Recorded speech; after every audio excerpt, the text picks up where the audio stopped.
Assalamualaikum warahmatullahi wabarakatuh. Kepada teman-teman sekalian yang masih setia untuk subscribe channel saya mengucapkan banyak sekali terima kasih ya. Sekaligus saya juga mohon maaf karena sudah lama ini saya tidak upload video-video baru. Saya tidak upload video-video baru itu bukan karena memang saya tidak mau ya kawan-kawan, memang saya disibukkan oleh banyak hal di ladang. Jadi belakangan ini tuh saya disibukkan oleh urusan pertanian kawan-kawan. Saya menanam padi, menanam jagung, dan ini mau menanam kacang kedelai. Namun padi dan jagung yang saya tanam itu kerdil kawan-kawan. Jadi kebetulan ini adalah pengalaman saya menanam padi kawan-kawan. Jadi saya menanam padi di sawah itu padi gogo. Nah, sudah ketemu musim penghujan ini tapi padinya itu tumbuhnya itu tidak sempurna kawan-kawan. Jadi ada yang subur, ada yang tidak, ada yang kerdil bahkan dan hampir mati, daunnya menguning. Ini bukan karena penyakit ya kawan-kawan, memang karena kalau saya baca di internet itu nutrisi pupuk yang saya berikan itu tidak terserap oleh tanaman. Jadi kenapa kok bisa seperti itu ya? Misalkan kita anggap saja tanamannya seperti ini ya, obeng ya. Nah, ini misalkan ya, bukan tanamannya obeng, bukannya ini misalkan. Jadi misalkan kita menanam sesuatu di tanah, ini misalnya tanahnya, kalau misalnya pH tanahnya itu tidak sesuai, nutrisi yang kita berikan dari pupuk dan sebagainya itu tidak akan terserap oleh tanaman ini kawan-kawan. Jadi berdasarkan jurnal yang saya dapatkan di internet ya, di Google, di bawah Google itu mengatakan pH tanah itu harus berkisar antara 6 sampai 7 supaya semua nutrisi yang kita berikan dari pupuk dan sebagainya itu bisa optimal terserap oleh tanaman kita kawan-kawan. Mungkin ada kawan-kawan yang masih bingung istilah pH ya. pH itu kalau kepanjangannya adalah potensial hidrogen kawan-kawan. Maksudnya apa potensial hidrogen itu? Itu menunjukkan tingkat keasaman dari tanah kita kawan-kawan. Jadi nilai pH itu berkisar dari 1, 2, 3, 4, 5, 6, 7, 8, 9, 10, 11, 12, 13, dan 14 kawan-kawan. Jadi nilai pH itu dari 1 sampai 14 kawan-kawan. Nah, pH 1 itu adalah pH yang tanahnya asam atau kecut ya istilahnya kalau di bahasa Jawa, tanahnya asam. Terus pH yang tertinggi 14 itu pH-nya basa. Basa itu contohnya sabun kawan-kawan. Sabun, terus soda-sodaan itu basa ya kawan-kawan. Jadi kecut atau masam seperti misalnya cuka, air jeruk dan sebagainya itu kecut atau masam ya. 1 pH-nya. Kalau 14 itu basa, kebalikannya dari kecut. Rasanya mungkin basa itu sedikit pahit ya kawan-kawan kalau dirasakan. Jadi tanah kita itu bisa menyerap unsur hara secara optimal itu jika pH-nya tidak asam dan tidak basa, tapi di tengah-tengah ya, namanya netral, pH netral. Jadi pH netral itu pH-nya pas di 7. Tapi kalau mendapatkan pH 7 di tanah Indonesia itu kayaknya sulit ya kawan-kawan. Jadi kisaran tanaman bisa menyerap nutrisi hara yang paling bagus itu antara pH 6 sampai pH 7. Nanti tabelnya bisa teman-teman cari di internet ya, banyak ya tutorial seperti itu mungkin. Jadi kisaran pH yang disarankan itu antara 6 sampai 7. Terus bagaimana bila tanah kita asam? Bila tanah kita asam itu biasanya penyuluh pertanian itu menyarankan untuk menaburkan kapur dolomit ya, atau kapur pertanian. Jadi fungsinya kapur itu untuk apa? Fungsinya kapur itu untuk menaikkan pH. Kapur itu pH-nya basa ya, pH-nya tinggi, di atasnya 7 mungkin ya. Kalau kita campurkan dengan pH tanah yang kurang dari 6, nanti diharapkan pH tanahnya bisa naik. Itulah kenapa sangat penting untuk tanaman-tanaman seperti kedelai dan padi itu disarankan sebelum ditanam itu tanahnya ditaburi kapur pertanian dulu atau kapur dolomit. Nah, sekarang bagaimana cara kita untuk mengetahui pH dari tanah kita? Nah, itu ya. Itulah alasan kenapa saya membeli alat ini kawan-kawan. Jadi alat ini namanya adalah pH soil tester. pH itu adalah derajat keasaman, soil itu tanah, dan tester itu ya tester ya, mengetes. Jadi dia mengetes tingkat keasaman tanah. Untuk tipe alat seperti ini itu ada banyak kawan-kawan, ada berbagai macam produk yang harganya juga beda-beda kawan-kawan. Jadi kalau kalian coba cari di internet itu ada yang harganya murah ya, sekitar 40 sampai 60 ribu. Itu pH tester juga, warnanya biasanya hijau, dan di sini ada 2 elektroda dari logam. Jadi ada 2 ya. Ini batangnya ini ada 2 dari logam yang berbeda ya, dari aluminium atau mungkin perak ya. Perak maaf ya. Seng dan tembaga mungkin ya. Saya juga tidak membeli yang itu ya. Nah, alat yang seperti itu yang harga 40 sampai 60 ribu tadi itu tidak menggunakan baterai kawan-kawan. Jadi tinggal ditancapkan saja ini ya. Cara kerjanya ini tinggal ditancapkan saja ke tanah. Terus nanti dilihat. Kalau yang harga 40 sampai 60 ribu itu pakai jarum ya, analog, dia tidak perlu baterai. Dia bisa menggerakkan jarumnya, jarum analognya itu karena adanya reaksi redox ya mungkin ya kawan-kawan. Mungkin kawan-kawan pernah ya, kalau dulu belajar di SD atau SMP atau SMA itu mengenal sel volta ya. Jadi ketika ada logam tembaga dan seng, terus dihubungkan lampu, terus ujung-ujung tembaga dan seng tadi dicelupkan ke asam. Dulu kita percobaannya pakai asam sulfat ya, H2SO4. Nanti akan bereaksi dan menimbulkan listrik untuk menyalakan lampu ya. Tapi kekurangannya logam ini nanti akan habis. Jadi logam tembaga dan sengnya nanti akan bereaksi dan habis, tapi menghasilkan listrik. Nah, mungkin cara itu ya yang dipakai pada soil tester yang analog. Jadi dia tidak pakai baterai, tapi sumber listriknya dari mana? Sumber listriknya dari tembaga dan seng. Ketika ditancapkan ke tanah yang asam, nanti dia menghasilkan listrik untuk menggerakkan jarum. Nah, sebenarnya alat itu juga sangat bagus ya, tetapi saya melihat review di beberapa video di YouTube itu mengatakan alat itu kurang akurat karena pH-nya itu tidak menunjukkan 7 ya di netral. Maksudnya ya kurang akurat begitulah ya. Karena melihat review itu saya membandingkan dengan yang ini yang digital kawan-kawan. Jadi digital saya lihat beberapa reviewnya juga lumayan ya. Terus fiturnya juga lebih banyak kalau yang ini. Kalau yang harga 40 sampai 60 ribu tadi fiturnya cuma 3 ya. Jadi fiturnya cuma 3, mengukur cahaya, mengukur pH atau keasaman tanah, dan mengukur kelembapan tanah. Nah, kalau ini dia punya 4 fitur sekaligus. Itulah alasan kenapa saya memilih produk yang ini ya kawan-kawan. Ini namanya kalau di internet itu 4-in-1 soil tester. 4-in-1 soil tester, jadi 4 dalam 1 soil tester ya. Fiturnya di sini ya kawan-kawan. Di sini ada yang bagian ungu ini adalah untuk mengukur tingkat cahaya. Nah, tanaman kita kan butuh cahaya kan ya kawan. Tanaman kita butuh cahaya untuk melakukan fotosintesis dan menghasilkan zat tepung ya. Jadi ini untuk mengukur cahaya. Terus di sini ada elektroda panjang atau batang besi panjang. Ini fungsinya untuk mengukur pH. Jadi yang ini dan yang ini itu terpisah oleh kabel yang berbeda ya kawan-kawan.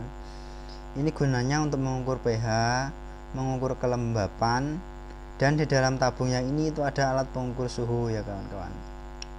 Nah, untuk cara kerja alatnya ya tinggal ini dinyalakan saja, dipencet tombol on. Nah, nanti dia akan menunjukkan ini ya temperatur, cahaya, dan kelembapan. Kalau mau mengukur pH tinggal ini digeser ke pH. Nah, ini ya 7. Kita contohkan ya, kita demonstrasikan pengukuran pH-nya. Misalnya saja kita di sini mau mengukur pH. Ini sengaja ya saya siapkan ketek atau ampas kopi. Ini ya. Ini kan 7 ya. Ketika saya celupkan di ampas kopi, angkanya berubah ya.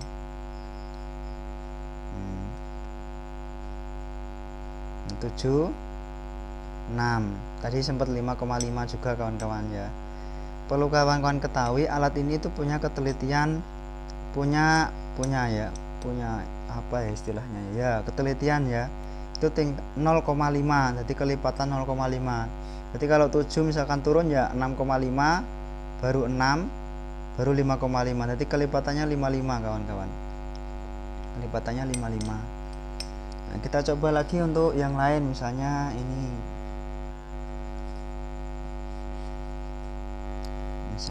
ya kawan-kawan. Nah, ini adalah hand sanitizer. Nah, kita celupkan coba ke hand sanitizer ya, ini ya. Nah, ternyata hand sanitizernya ini tadi sempat menunjukkan 7,5, berarti dia netral sampai basah ya. Memang hand sanitizer ini dicampurkan dengan zat sejenis sabun ya, jadi dia agak basah. Nah, jangan lupa setelah kita gunakan, kita lap dulu ya kawan-kawan, kita bersihkan. Aduh, ada sedikit error ini ya kawan-kawan, maaf. Ya, coba kita buka ya dalemannya alat ini seperti apa, itu coba kita buka ya kawan-kawan. Coba ini kita buka. Untuk proses bukanya saya skip saja ya, nanti kalau sudah terbuka. Ya, ini sudah saya buka kawan-kawan ya. Jadi dalamannya itu seperti ini ya. Nah, ini di bagian ini tadi adalah sensor cahaya ya kawan-kawan. Jadi dia pakai LDR sensor cahayanya. Ini ada LDR atau sensor cahaya. Terus di bagian sini ya, setelah saya buka, ini hanya rasa ingin tahu saya saja ya, saya buka. Nah, ini ya kawan, ini adalah sensor suhu. Jadi sensor suhu ini mungkin kawan-kawan pernah mengamati di baterai lithium ya, contohnya di baterai laptop. Jadi kalau baterai laptop itu kalian buka, itu di dalamnya ada dua kabel yang terhubung dan ujungnya ada bendolannya seperti ini ya. Maaf, ini kurang fokus ya, memang kameranya kurang bagus, dan saya mengambil video ini juga agak gelap sedikit ya. Nah, ini ya, ada bendolannya sedikit, ini bendolan. Ini adalah sensor cahaya. Mungkin prinsipnya dia pakai termokopel ya. Sensor, maaf bukan sensor cahaya, tuh agak nggak connect ini. Ini adalah sensor suhu. Mungkin cara kerjanya mirip dengan termokopel. Biasanya ada di baterai lithium seperti baterai laptop atau baterai HP juga ada, terus power bank juga ada ininya ya. Ini untuk menjaga supaya baterai itu tidak overheat, biasanya seperti itu. Ini adalah sensor suhu kawan-kawan. Terus coba ya kita praktekkan dulu sensor suhunya, kita pasang baterainya ya. Kita pasang baterainya.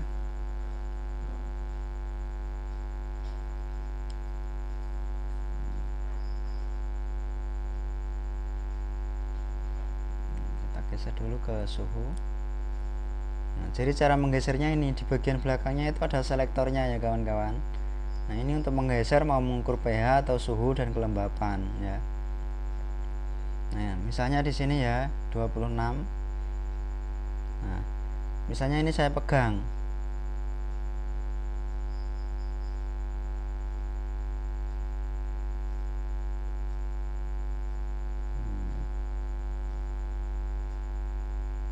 Agak ngefek ya ini ya. Di sensor suhunya ini kurang sensitif ya. Jadi ini coba.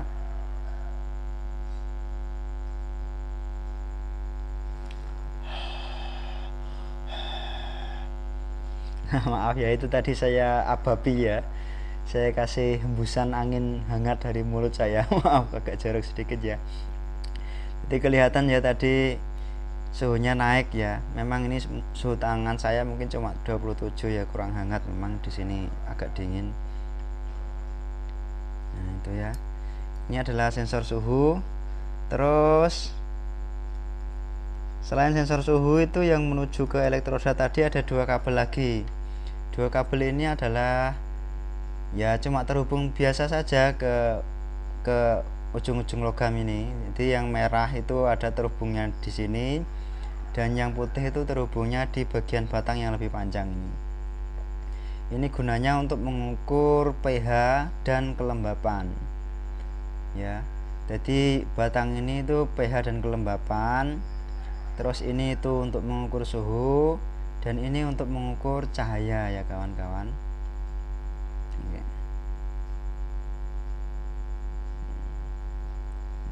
Terus ini ya kawan-kawan, alat ini sebenarnya sudah pernah saya buka dan sudah saya modifikasi kawan-kawan ya.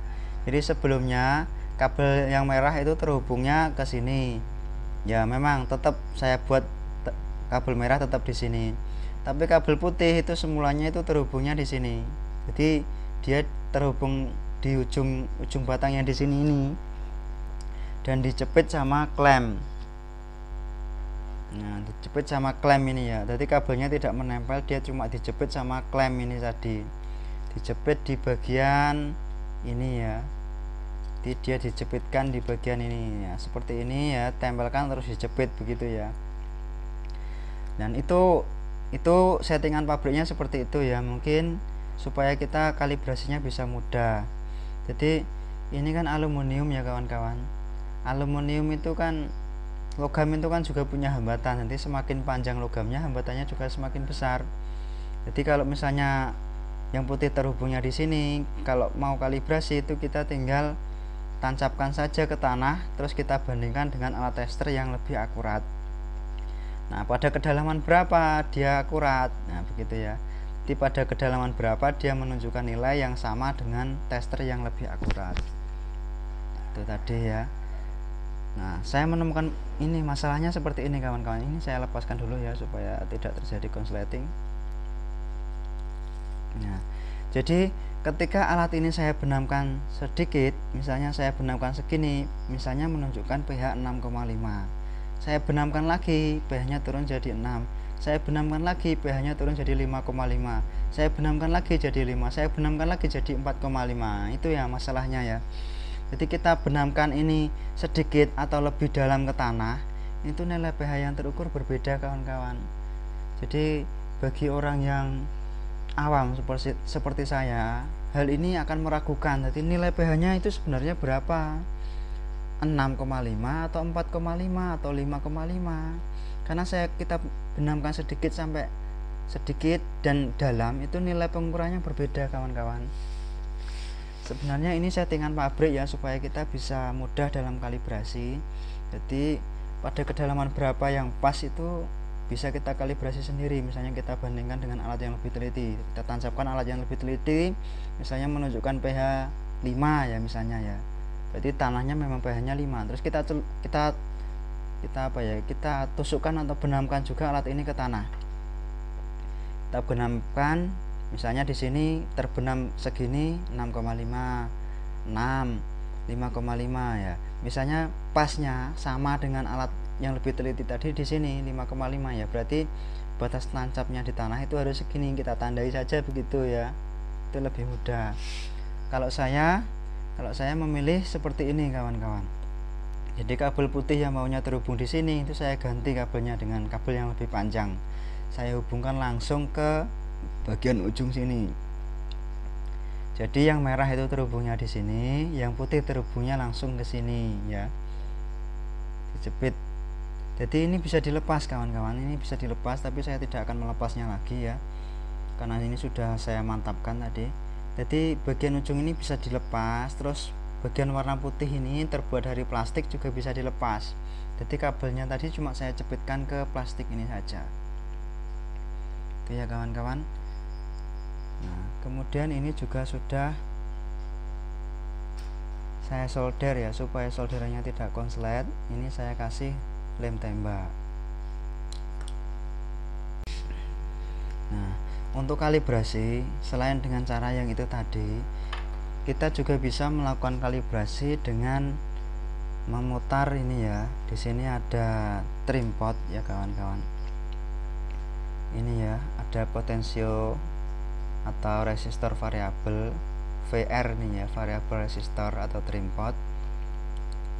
Itu ada 4 kawan-kawan ya. Jadi sesuai fungsinya tadi ya, 4 in 1. Jadi suhu, kelembapan, cahaya, dan pH. Untuk VR4 ini digunakan untuk mengkalibrasi suhu, mengkalibrasi cahaya kawan-kawan.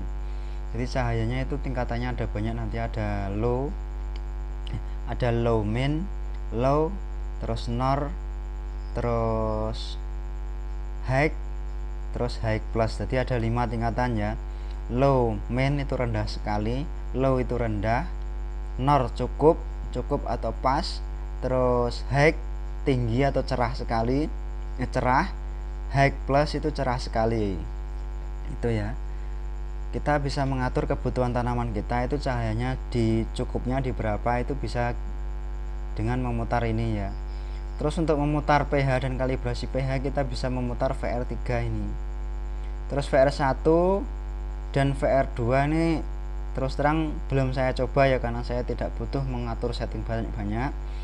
Saya tadi cuma mencari bagiannya digunakan untuk men-setting pH ya, ini VR3 ini.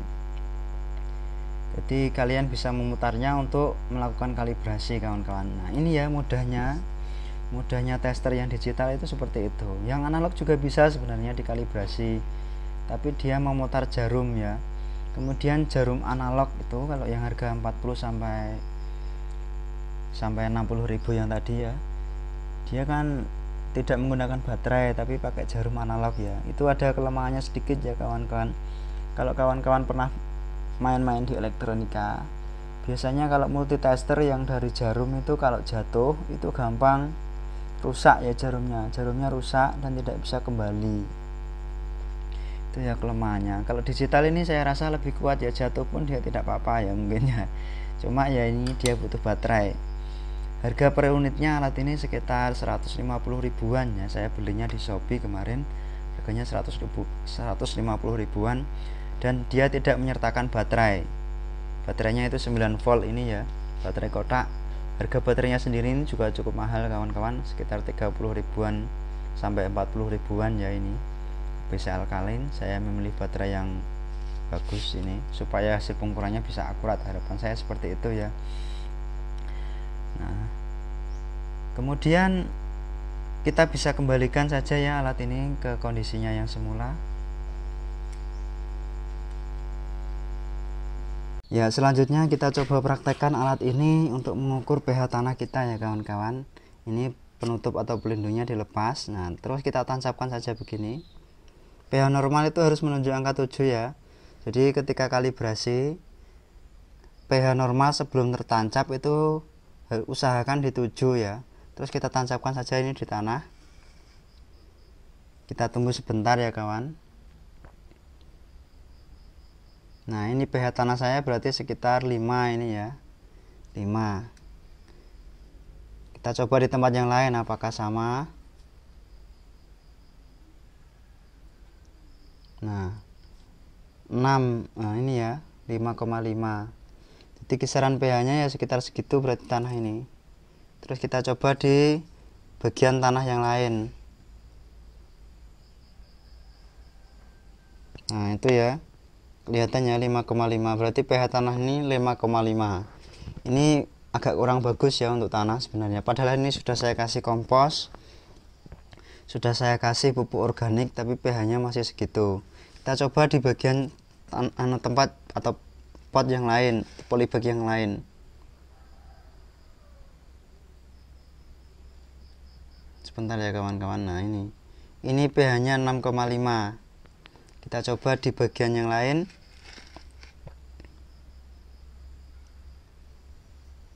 Ini agak meragukan ya hasil seperti ini itu sebenarnya. Oh 5, berarti tadi sebenarnya 5 kawan-kawan, harus kita tunggu sebentar ya. Memang ya ini agak asam ya yang ini.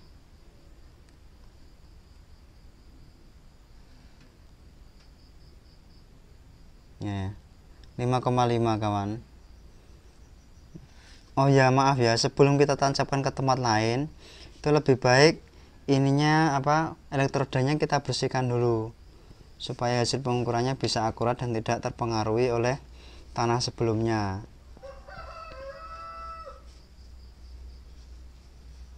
Kita coba lagi ya. 5,5 ya, masih menunjukkan angka yang sama. 5,5 dan 50 ya. Biasalah ya selisih itu ya. Ya karena memang alat ini digital dan harganya juga murah ya. Kalau kita bandingkan dengan harga pH tester yang sampai 1 jutaan, Ada juga pH tester seperti ini yang harganya sampai 1 jutaan. Yang analog bahkan tidak pakai baterai itu harganya sampai 1 juta. Terus yang agak terjangkau juga itu VT05 ya, itu harganya sekitar 400 sampai 500 ribu. VT05 itu juga analog, tapi hasilnya itu sangat akurat. Itu berdasarkan video review yang saya tonton di YouTube. Ini ya 5,5 ya. Jadi cara pakainya itu tadi ya, kita tancapkan terus kita tunggu sebentar. Kalau mau mengukur di tempat lain jangan lupa ini dibersihkan dulu. Kita coba lagi di sini ya. Di sini pH-nya ternyata lebih kecil lagi ya. 4,5 kawan-kawan, ini lebih kecil lagi. Jadi ini tanahnya karena beda pot ya beda ya pH-nya, menyesuaikan kandungan organik di dalamnya. Kita coba lagi yang di sini. Ini 5,5. Berarti ini dan ini itu tanahnya hampir sama ya. Tapi kalau yang ini itu terlalu sedikit asam. Mungkin karena saya menambahkan pupuk yang terlalu banyak kemarin. Nah, itu. Terus untuk mengukur kelembapan itu kita bisa ubah selektornya ini ya. Kita di sini kita geser saja ini ya, kita geser. Kebetulan ini tadi sudah saya kalibrasi yang kelembapannya kawan-kawan. Jadi saya menganggap tanah yang seperti ini yang hitam dan agak basah ini ya, kelembapannya pas. Jadi sudah saya setel tadi di pas, di nor ya. Kalau pas itu nor ya. Ini kok wet plus. Wah, error alat ini. Jadi sudah saya setel nor padahalnya ya.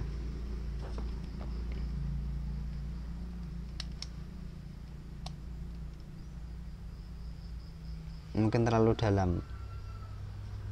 Kalau kelembapan itu masih pengaruh ya ini tadi ya. Kedalamannya ini juga masih pengaruh. Nah, kelembapannya ini ada masalah kawan-kawan. Sepertinya terlalu banyak mengubah tadi saya.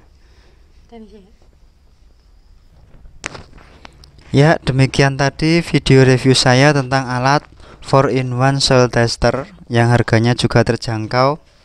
Semoga video ini bermanfaat. Saya akhiri, wassalamualaikum warahmatullahi wabarakatuh.